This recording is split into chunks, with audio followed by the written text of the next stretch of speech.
ओम शांति ओम शांति। 5 जुलाई 2025 महावाक्य बाबा कहिसेंती मिठे बच्चे बाबा तुम मानकु सुंदर देवी देवता करबा पई पाठ पढ़ाउछंती। सुंदरतार आधार हेउची पवित्रता। आजिर प्रश्न अछि आत्मिक समा अर्थात दीप शिखा उपरे जेउ पतंग माने झास दियंती सेमानंकर लक्षण किपरि होइथिबो। उत्तर परमात्मा रूपी दीप शिखा उपरे झास देउथिबा आत्मा रूपी पतंग मानंकर लक्षण हैला। पॉइंट नंबर 1 समा जी अटंती जेपरि अटंती तांको यथार्थ रूपरे जानी थांती एवं मने पकाई थांती। पॉइंट नंबर 2 झास देवा अर्थात बाबांको समान हेबा। पॉइंट नंबर 3 झास देवा अर्थात बाबांको ठारू मध्य उच्च राजत्वर अधिकारी होई जिबा। गीत अछि महफिल में जल उठी समा। ओम शांति। मिठे मिठे आत्मिक संतान माने गीतर एही लाइन सुनिले एकथा किए बुझाउछंती आत्मिक पिता से समा अर्थात अग्निशिखा मध्य अटंती। अनेक नाम रखिछंती बाबांकर भी बहुत स्मृति स्तुति करुछंती। एहा मध्य परम पिता परमात्मांकर स्तुति अटे ना। बाबा अग्निशिखा होई आसीछंती पतंग मानंको पाई। पतंग माने जेतेबेले दीप शिखा को देखंती सेतेबेले ता उपरे समर्पण होई प्राण त्याग करि दियंती। अनेक पतंग अछंती जे कि अग्निशिखारे प्राणदान करंती। सेतिरे भी खास जेतेबेले दीपावली हुए बहुत बत्ती जले सेतेबेले छोट छोट अनेक जीव रातिरे मरी जाआंती। एबे तुमे संतान माने जानिछ जे आमर बाबा परम आत्मा अटंती। तांकु हुसैन मध्य कुहा जाउछि। से बहुत सुंदर अटंती काहेकि ना से सदा पवित्र अटंती। आत्मा पवित्र होई गले ताकु शरीर भी पवित्र प्राकृतिक सुंदरतारे संपन्न मिली थाए। शांति धामरे आत्मा माने पवित्र होई रही थांती। तापरे जेतेबेले एठाकु अभिनय करिबाकु आसी थांती सेतेबेले सत प्रधानरु सत्व रज तमरे आसी थांती। पुणी सुंदररु श्यामल अर्थात कला अपवित्र होई जांती। आत्मा जेतेबेले पवित्र थाए सेतेबेले सुवर्ण जुगी बोली कुहा जाए। तांको पुणी शरीर भी सुवर्ण जुगीर मिली थाए।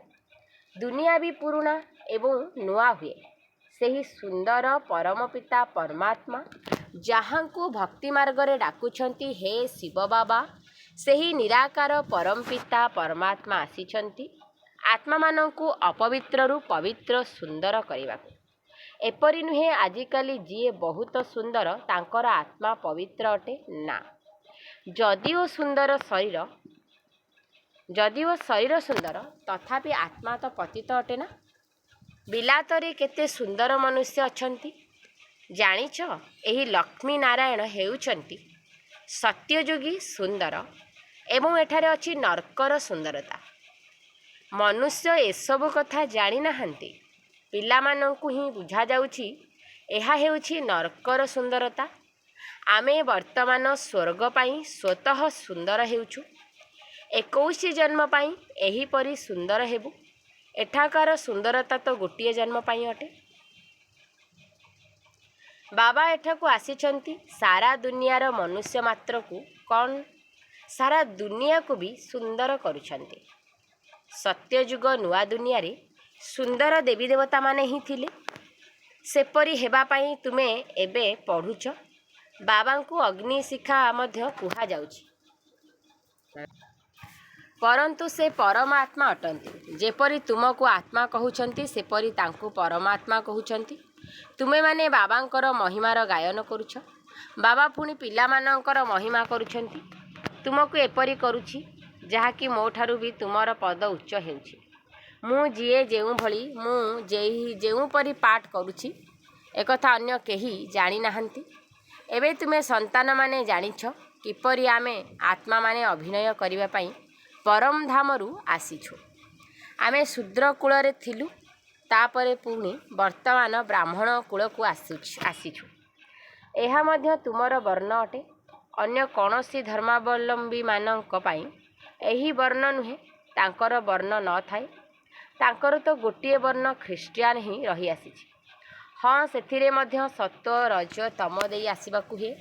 ବାକି ଏହି ବର୍ଣ୍ଣ ତୁମମାନଙ୍କ ପାଇଁ ସୃଷ୍ଟି ମଧ୍ୟ ସତ୍ଵ ରଜ ତମ ଦେଇ ଗତି କରିଥାଏ। ଏହି ସୃଷ୍ଟିଚକ୍ର ବେହଦର ବାବା ବସି ବୁଝାଉଛନ୍ତି। ଯେଉଁ ବାବା ଜ୍ଞାନର ସାଗର, ପବିତ୍ରତାର ସାଗର ଅଟନ୍ତି। ନିଜେ କହୁଛନ୍ତି ଯେ ମୁଁ ପୁନର୍ଜନ୍ମ ନେଉନାହିଁ।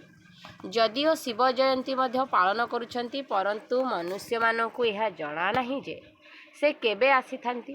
ତାଙ୍କର ଜୀବନ କାହାଣୀକୁ ବି ଜାଣିନାହାନ୍ତି। ବାବା କହୁଛନ୍ତି ମୁଁ ଯିଏ ଯେପରି ଅଟେ, ମୋ ମଧ୍ୟରେ କ'ଣ ଅଭିନୟ ରହିଛି? ସୃଷ୍ଟିଚକ୍ର କିପରି ଘୁରୁଛି, ଏହା ତୁମ ସନ୍ତାନମାନଙ୍କୁ ମୁଁ ପ୍ରତି କଳ୍ପରେ ବୁଝାଉଛି। ତୁମେ ଜାଣିଛ, ଆମେ ସିଡ଼ିରେ ତଳକୁ ଖସି ଖସି ତମ ପ୍ରଧାନ ହୋଇ ଯାଇଛୁ। 84 ଜନ୍ମ ବି ତୁମେ ହିଁ ନେଉଛ। ପଛରେ ଯେଉଁମାନେ ଆସୁଛନ୍ତି ତାଙ୍କୁ ମଧ୍ୟ ସତ୍ଵ ରଜ ତମ ଦେଇ ଆସିବାକୁ ପଡ଼ିବ। ତୁମେ ତମ ପ୍ରଧାନ ହେଉଛ, ତେବେ ସାରା ଦୁନିଆ ତମ ପ୍ରଧାନ ହୋଇଯାଉଛି। ତାପରେ ତୁମକୁ ପୁଣି ତମ ପ୍ରଧାନରୁ ସତ ପ୍ରଧାନ ନିଶ୍ଚିନ୍ତ ହେବାକୁ ପଡ଼ିବ। ଏହି ସୃଷ୍ଟିଚକ୍ର ଘୂରି ଚାଲିଛି। ଏବେ କଳିଯୁଗ ଚାଲିଛି, ତାପରେ ସତ୍ୟଯୁଗ ଆସିବ। କଳିଯୁଗର ଆୟୁଷ ଶେଷ ହେଲା। ବାବା କହୁଛନ୍ତି ମୁଁ ସାଧାରଣ ଶରୀରରେ ଠିକ୍ ପୂର୍ବକଳ୍ପ ପରି ପ୍ରବେଶ କରିଛି ପୁଣି ଥରେ ତୁମମାନଙ୍କୁ ରାଜଯୋଗ ଶିଖାଇବାକୁ। ଯୋଗ ତ ଆଜିକାଲି ବହୁତ ପ୍ରକାରର ଅଛି। ବାରିଷ୍ଟରୀ ଯୋଗ, ଇଞ୍ଜିନିୟରିଂ ଯୋଗ। ବାରିଷ୍ଟରୀ ପଢ଼ିବା ପାଇଁ ବାରିଷ୍ଟର ସାଥିରେ ବୁଦ୍ଧିଯୋଗ ଲଗାଇବାକୁ ପଡ଼ିଥାଏ। ଆମେ ବାରିଷ୍ଟର ହେଉଛୁ, ତେବେ ପଢ଼ାଇଲା ବାଲାଙ୍କୁ ମନେ ପକାଉଛୁ। ତାଙ୍କର ତ ନିଜର ପିତା ଅଲଗା ଥାଆନ୍ତି। ଗୁରୁ ଯଦି ଥିବ ତେବେ ତାଙ୍କୁ ବି ମନେ ପକାଇବେ। ତେବେ ବି ବାରିଷ୍ଟରଙ୍କ ସାଥିରେ ବୁଦ୍ଧିର ଯୋଗ ରହିଥାଏ। ଆତ୍ମା ହିଁ ପଢ଼ୁଛି, ଆତ୍ମା ହିଁ ଶରୀର ଦ୍ୱାରା ଜଜ୍, ବାରିଷ୍ଟର ଆଦି ହୋଇଥାଏ। ଏବେ ତୁମେ ସନ୍ତାନମାନେ ଆତ୍ମ ଅଭିମାନୀ ହେବାର ସଂସ୍କାର ନିଜ ମଧ୍ୟରେ ଭରୁଛ। ଅଧାକଳ୍ପ ଦେହ ଅଭିମାନୀ ରହିଲ। ଏବେ ବାବା କହୁଛନ୍ତି ଦେହୀ ଅଭିମାନୀ ହୁଅ। ଆତ୍ମା ମଧ୍ୟରେ ହିଁ ପାଠପଢ଼ାର ସଂସ୍କାର ଅଛି। ମନୁଷ୍ୟ ଆତ୍ମା ହିଁ ଜଜ୍ ହେଉଛି। ଏବେ ଆମେ ବିଶ୍ୱର ମାଲିକ ଦେବତା ହେଉଛୁ। ପଢ଼ାଇଲା ବାଲା ହେଉଛନ୍ତି ଶିବ ବାବା, ପରମ ଆତ୍ମା। ସେ ହିଁ ଜ୍ଞାନର ସାଗର, ଶାନ୍ତି ସମ୍ପତ୍ତିର ସାଗର ଅଟନ୍ତି। ଏହା ମଧ୍ୟ ଦର୍ଶାଇଥାନ୍ତି ଯେ ସାଗରରୁ ରତ୍ନର ଥାଳି ବାହାରିଲା। ଏହା ହେଉଛି ଭକ୍ତି ମାର୍ଗର କଥା। ବାବାଙ୍କୁ ଉଲ୍ଲେଖ କରିବାକୁ ପଡ଼େ। ବାବା ବୁଝାଉଛନ୍ତି ଏହା ହେଉଛି ଅବିନାଶୀ ଜ୍ଞାନରତ୍ନ। ଏହି ଜ୍ଞାନରତ୍ନ ଦ୍ୱାରା ତୁମେ ବହୁତ ସାହୁକାର ହେଉଛ ଏବଂ ତୁମକୁ ପୁଣି ବହୁତ ହୀରା ଲୀଳା ଇତ୍ୟାଦି ମିଳୁଛି। ଏହି ଗୋଟିଏ ଗୋଟିଏ ରତ୍ନ ଲକ୍ଷ ଲକ୍ଷ ଟଙ୍କାର, ଯାହାକି ତୁମକୁ ଏତେ ସାହୁକାର କରୁଛି। ତୁମେ ତ ଜାଣିଛ, ଭାରତ ହିଁ ନିର୍ବିକାରୀ ବିଶ୍ୱ ଥିଲା। ସେଠାରେ ପବିତ୍ର ଦେବତାମାନେ ରହୁଥିଲେ। ଏବେ ଶ୍ୟାମଳ ଅପବିତ୍ର ହୋଇଯାଇଛନ୍ତି। ଆତ୍ମା ଏବଂ ପରମାତ୍ମାଙ୍କର ମେଳା ହେଉଛି। ଆତ୍ମା ଶରୀରରେ ଅଛି, ତେଣୁ ଶୁଣିପାରୁଛି। ପରମାତ୍ମା ମଧ୍ୟ ବ୍ରହ୍ମାଙ୍କ ଶରୀରରେ ଆସିଥାନ୍ତି। ଆତ୍ମା ଏବଂ ପରମାତ୍ମାଙ୍କର ଘର ଶାନ୍ତିଧାମ ଅଟେ। ସେଠାରେ କିଛି ବି ହଲଚଲ ହୁଏ ନାହିଁ। ଏଠାକୁ ପରମାତ୍ମା ପିତା ଆସି ପିଲାମାନଙ୍କ ସହ ମିଶୁଛନ୍ତି, ଶରୀରରେ ମିଶୁଛନ୍ତି। ତାହା ତ ଘର ଅଟେ, ସେଠାରେ ବିଶ୍ରାମ ପାଇଥାନ୍ତି। ଏବେ ତୁମେ ସନ୍ତାନମାନେ ପୁରୁଷୋତ୍ତମ ସଙ୍ଗମ ଯୁଗରେ ଅଛ। ବାକି ଦୁନିଆ କଳିଯୁଗରେ ଅଛି। ବାବା ବସି ବୁଝାଉଛନ୍ତି। ଭକ୍ତି ମାର୍ଗରେ ବହୁତ ଖର୍ଚ୍ଚ କରୁଛନ୍ତି, ବହୁତ ଚିତ୍ର ମଧ୍ୟ ତିଆରି କରୁଛନ୍ତି। ବଡ଼ ବଡ଼ ମନ୍ଦିର ତିଆରି କରୁଛନ୍ତି। ନହେଲେ ଶ୍ରୀକୃଷ୍ଣଙ୍କର ଚିତ୍ର ଘରେ ବି ରଖିପାରିବେ। ଚିତ୍ର ବହୁତ ଶସ୍ତା। ତେବେ ଏତେ ଦୂର ଦୂର ମନ୍ଦିରମାନଙ୍କୁ କାହିଁକି ଯାଆନ୍ତି? ଏହା ହେଉଛି ଭକ୍ତି ମାର୍ଗ। ସତ୍ୟଯୁଗରେ ଏହି ମନ୍ଦିର ଆଦି ରହିବ ନାହିଁ। ସେଠାରେ ସମସ୍ତେ ପୂଜ୍ୟ ହେବେ। କଳିଯୁଗରେ ହେଉଛନ୍ତି ପୂଜାରୀ। ତୁମେ ବର୍ତ୍ତମାନ ସଙ୍ଗମ ଯୁଗରେ ପୂଜ୍ୟ ଦେବତା ହେଉଛ। ଏବେ ତୁମେ ବ୍ରାହ୍ମଣ ହୋଇଛ। ବର୍ତ୍ତମାନ ତୁମର ଏହି ଅନ୍ତିମ ପୁରୁଷାର୍ଥୀ ଶରୀର ଅତି ମୂଲ୍ୟବାନ ଅଟେ। ଏହି ଶରୀର ଦ୍ୱାରା ତୁମେ ବହୁତ ରୋଜଗାର କରୁଛ। ବେହଦର ପିତାଙ୍କ ସହ ତୁମେ ଖାଉଛ, ପିଉଛ, ତାଙ୍କୁ ହିଁ ଡାକୁଛ। ଏପରି ତ କହୁନାହଁ ଶ୍ରୀକୃଷ୍ଣଙ୍କ ସହ ଖାଇବି। ବାବାଙ୍କୁ ମନେ ପକାଇ କୁହନ୍ତି ତୁମେ ମାତା ପିତା ବାଲକମାନେ, ତ ବାବାଙ୍କ ସାଥିରେ ଖେଳିଥାନ୍ତି। କୃଷ୍ଣଙ୍କର ଆମେ ସବୁ ବାଳକ ଅଟୁ ଏପରି କହିବେ ନାହିଁ। ସବୁ ଆତ୍ମାମାନେ ପରମ ପିତା ପରମାତ୍ମାଙ୍କର ସନ୍ତାନ ଅଟନ୍ତି। ଆତ୍ମା ଶରୀର ଦ୍ୱାରା କହୁଛି, ଆପଣ ଆସିଲେ ଆମେ ଆପଣଙ୍କ ସହ ଖେଳିବୁ, ଖାଇବୁ, ସବୁ କିଛି କରିବୁ। ତୁମେ ହିଁ କହୁଛ ବାପଦାଦା। ତେବେ ଯେପରି ଏହା ଘର ହୋଇଗଲା ନା, ବାପଦାଦା ଏବଂ ସନ୍ତାନମାନେ। ଏହି ବ୍ରହ୍ମା ହେଉଛନ୍ତି ବେହଦର ରଚୟିତା। ବାବା ୟାଙ୍କଠାରେ ପ୍ରବେଶ କରି ଏହାଙ୍କୁ ପୋଷ୍ୟ କରୁଛନ୍ତି। ବ୍ରହ୍ମାଙ୍କୁ କହୁଛନ୍ତି, ତୁମେ ମୋର ଅଟ। ଇଏ ହେଉଛନ୍ତି ମୁଖ ବଂଶାବଳୀ। ଯେପରି ସ୍ତ୍ରୀକୁ ବି ପୋଷ୍ୟ କରିଥାନ୍ତି ନା, ସେ ମଧ୍ୟ ମୁଖ ବଂଶାବଳୀ ଅଟନ୍ତି। କହିଲେ ତୁମେ ମୋର ଅଟ, ତାପରେ ତାଙ୍କଠାରୁ କୁଖ ବଂଶାବଳୀ ସନ୍ତାନ ଜନ୍ମ ହୁଅନ୍ତି। ଏହି ପ୍ରଥା କେବେଠାରୁ ପ୍ରଚଳିତ ହେଲା? ବାବା କହୁଛନ୍ତି, ମୁଁ ଏହାକୁ ଆଡାପ୍ଟ କରିଛି ନା, ଏହାଙ୍କ ଦ୍ୱାରା ତୁମକୁ ପୋଷ୍ୟ କରୁଛି। ତୁମେ ମୋର ସନ୍ତାନ ଅଟ। ପରନ୍ତୁ ଇଏ ପୁରୁଷ ଅଟନ୍ତି। ତୁମମାନଙ୍କ ଦେଖାଶୁଣା କରିବା ପାଇଁ ସରସ୍ୱତୀଙ୍କୁ ପୁଣି ଆଡପ୍ଟ କଲି। ତାଙ୍କୁ ମାଆର ପଦବୀ ମିଳିଲା। ସରସ୍ୱତୀ ହେଉଛି ନଦୀ। ଏହି ନଦୀ ମାତା ହେଲେ ନା। ବାବା ସାଗର ଅଟନ୍ତି। ଇଏ ବି ସାଗରରୁ ବାହାରିଛନ୍ତି। ବ୍ରହ୍ମପୁତ୍ର ନଦୀ ଏବଂ ସାଗରର ମିଳନର ବହୁତ ବଡ଼ ମେଳା ଲାଗୁଛି। ଏପରି ମେଳା ଅନ୍ୟ କେଉଁଠି ଲାଗେ ନାହିଁ। ତାହା ହେଉଛି ନଦୀମାନଙ୍କର ମେଳା। ଏହା ଆତ୍ମା ଏବଂ ପରମାତ୍ମାଙ୍କର ମେଳା। ସେ ମଧ୍ୟ ଯେତେବେଳେ ଶରୀରରେ ଆସିଥାନ୍ତି ସେତେବେଳେ ମେଳା ଲାଗିଥାଏ। ବାବା କହୁଛନ୍ତି, ମୁଁ ହୁସେନ ଅଟେ। ମୁଁ ଏହାଙ୍କ ମଧ୍ୟରେ ପ୍ରତି କଳ୍ପରେ ପ୍ରବେଶ କରୁଛି। ଏହା ଡ୍ରାମାରେ ନିର୍ଦ୍ଧାରିତ ଅଛି। ତୁମ ବୁଦ୍ଧିରେ ସାରା ସୃଷ୍ଟିର ଚକ୍ର ରହିଛି। ଏହାର ଆୟୁ 5000 ବର୍ଷ ଅଟେ। ଏହି ବେହଦ ଫିଲ୍ମରୁ ପୁଣି ହଦ୍ର ଫିଲ୍ମ ତିଆରି କରୁଛନ୍ତି। ଯାହା ବିତିଯାଇଛି ତାହା ପୁଣି ବର୍ତ୍ତମାନ ହେଉଛି। ବର୍ତ୍ତମାନ ଯାହା ହେଉଛି ତାହା ପୁଣି ଭବିଷ୍ୟତରେ ହେବ, ଯାହାକୁ ପୁଣି ଅତୀତ କୁହାଯିବ। ଅତୀତ ହେବାରେ କେତେ ସମୟ ଲାଗିଗଲା? ଅତୀତ ହେବାରେ କେତେ ସମୟ ଲାଗିଗଲା? ନୂଆ ଦୁନିଆରୁ ଆସିବାର କେତେ ସମୟ ହୋଇଗଲା? 5000 ବର୍ଷ। ତୁମେ ବର୍ତ୍ତମାନ ପ୍ରତ୍ୟେକ ସ୍ୱଦର୍ଶନ ଚକ୍ରଧାରୀ ଅଟ। ତୁମେ ବୁଝାଉଛ, ଆମେ ପୂର୍ବରୁ ବ୍ରାହ୍ମଣ ଥିଲୁ, ପୁଣି ଦେବତା ହେଲୁ। ତୁମ ସନ୍ତାନମାନଙ୍କୁ ଏବେ ବାବାଙ୍କ ଦ୍ୱାରା ଶାନ୍ତିଧାମ ସୁଖଧାମର ସମ୍ପତ୍ତି ମିଳୁଛି। ବାବା ଆସି 3ଟି ଧର୍ମ ଏକତ୍ର ସ୍ଥାପନ କରୁଛନ୍ତି। ବାକି ସମସ୍ତଙ୍କର ବିନାଶ ହୋଇଯାଉଛି। ଘରକୁ ନେଇଯିବା ପାଇଁ ତୁମକୁ ସଦ୍ଗୁରୁ ବାବା ମିଳିଛନ୍ତି। ମନୁଷ୍ୟମାନେ ଡାକୁଛନ୍ତି ମଧ୍ୟ, ଆମକୁ ସଦ୍ଗତିକୁ ନେଇଯାଅ, ଶରୀରକୁ ସମାପ୍ତ କରିଦିଅ। ଏପରି ଯୁକ୍ତି ବତାଅ ଯେ ଆମେ ଶରୀର ତ୍ୟାଗ କରି ଶାନ୍ତିଧାମକୁ ଚାଲିଯିବୁ। ଗୁରୁଙ୍କ ପାଖକୁ ମଧ୍ୟ ମନୁଷ୍ୟ ସେଇଥିପାଇଁ ଯାଇଥାନ୍ତି। ପରନ୍ତୁ ସେ ଗୁରୁ ତ ଶରୀରରୁ ମୁକ୍ତ କରି ସାଥିରେ ନେଇଯାଇ ପାରିବେ ନାହିଁ। ପତିତପାବନ ହେଉଛନ୍ତି ହିଁ ଏକ ବାବା। ସେ ଯେତେବେଳେ ଆସୁଛନ୍ତି ସେତେବେଳେ ପବିତ୍ର ନିଶ୍ଚିନ୍ତ ହେବାକୁ ପଡ଼ିବ। ବାବାଙ୍କୁ ହିଁ କୁହାଯାଉଛି କାଳର କାଳ ମହାକାଳ। ସମସ୍ତଙ୍କୁ ଶରୀରରୁ ମୁକ୍ତ କରି ସାଥିରେ ନେଇଯାଇଥାନ୍ତି। ଇଏ ହେଉଛନ୍ତି ପରମ ପଥ ପ୍ରଦର୍ଶକ। ସବୁ ଆତ୍ମାମାନଙ୍କୁ ଘରକୁ ନେଇଯାଇଥାନ୍ତି। ଏହା ଛି ଶରୀର ଅଟେ। ଏହାର ବନ୍ଧନରୁ ମୁକ୍ତ ହେବାକୁ ଚାହୁଁଛନ୍ତି। କେବେ ଶରୀର ଛାଡ଼ିବୁ, ତେବେ ଯାଇ ବନ୍ଧନ ମୁକ୍ତ ହେବୁ। ଏବେ ତୁମକୁ ଏହି ସବୁ ଆସୁରୀ ବନ୍ଧନରୁ ମୁକ୍ତ କରି ସୁଖର ଦୈବୀ ସମ୍ବନ୍ଧକୁ ନେଇଯାଉଛି।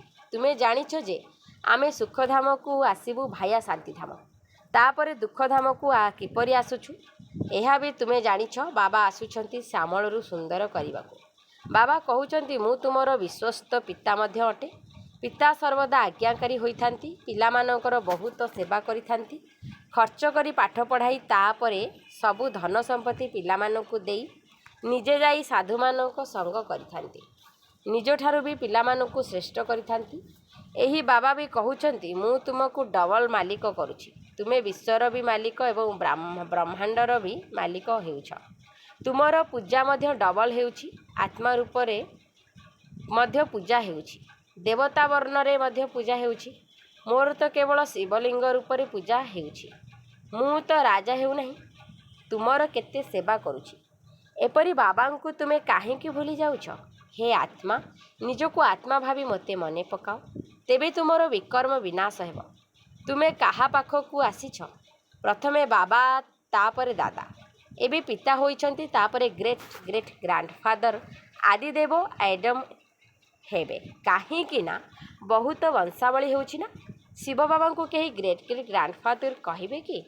प्रति कथारे तुमको बहुत श्रेष्ठ करुछंती एपरी बाबा मिलिछंती पुणी तुमे तांको काहींकी भूली जाउछ भूलीजीव तो पवित्र किपरि हेब बाबा पवित्र हेबार जुक्ति बताउछंती एही जोग आधार रे ही खाद बाहरी जीव बाबा कहउछंती मधुर संतानगण देह अभिमान छाड़ी आत्म अभिमानी हेबाकू हेब पवित्र मध्य हेबाकू पड़िब काम महाशत्रु अटे एही गोटिए जन्म मो पाई पवित्र हुआ लौकिक पिता भी कहउछंती ना किछि खराब काम कर नाही मोर दाढ़ीर इज्जत रख पारलौकिक पिता भी कहउछंती मु पवित्र करने को आसी एवं मुह कला कर नाही नहेले इज्जत हराइब सबु ब्राह्मण मानकर एवं बाबांकर भी इज्जत हराई देव लेखुछंती बाबा मोर अधोगति होईगला मुह कला करदेली बाबा कहउछंती मु तुमको सुंदर करने को आसी तुमे पुणी मुह कला कर देउछ तुमको तो सदा हसीन अर्थात सुंदर हेबा पाई पुरुषार्थ करने को हेब अच्छा मिठा मिठा शिकिल दे संतान मानक प्रति माता पिता बापदादांकर मधुर स्नेह संपन्न शुभेच्छा एवं सुप्रभात आत्मिक पितांकर आत्मिक संतान मानक नमस्ते आम आत्मिक संतान मानकर आत्मिक माता पिता नमस्ते नमस्ते नमस्ते धारणा पाई मुख्य सारांश पॉइंट नंबर 1 अच्छी यही अंतिम जन्मर पुरुषार्थी शरीर बहुत मूल्यवान अटे एहा माध्यम भविष्यत पाई बहुत रोजगार करने को हेब बेहदर बाबांक साथी खाइबा पीवा सहित सर्व संबंधर अनुभूति करने को हेब पॉइंट नंबर 2 एपरी कौनसी कर्म करिवार नहीं जहा द्वारा ब्राह्मण परिवारर बा बाबांकर इज्जत चलीजिव आत्म अभिमानी होई पूरा पवित्र हेबाकू पड़िब जोगबल आधार रे पुराणा खाद्य सबू बाहर करदेबाकू हेब वरदान शुणिबा सहित स्वरूप होई मनर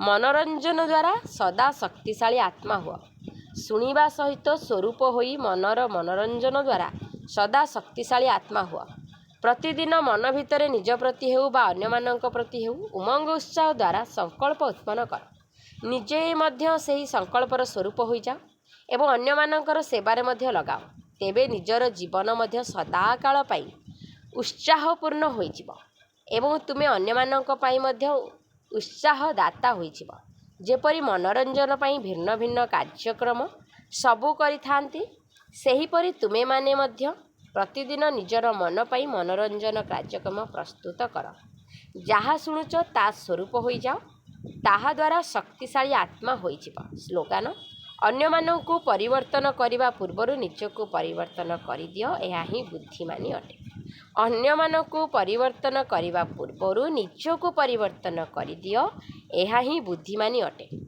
अव्यक्त इशारा संकल्प शक्ति को जमा करी श्रेष्ठ सेवार निमित्त हुआ शुभ एवं श्रेष्ठ संकल्पर शक्ति ही सबुठारु तीव्र गतिर सेवार साधन अटे जेपरी ब्रह्मा बाबा श्रेष्ठ संकल्पर विधि द्वारा सेवार वृद्धि करिबारे सदा सहयोगी अटंती जदि विधि तीव्र गतिशील हेब तेबे बुद्धि वृद्धि तीव्र गति हेब सेथिपाई तुमे पिला माने मध्य श्रेष्ठ एवं शुभ संकल्परे संपन्न हुआ अच्छा ओम शांति ओम शांति।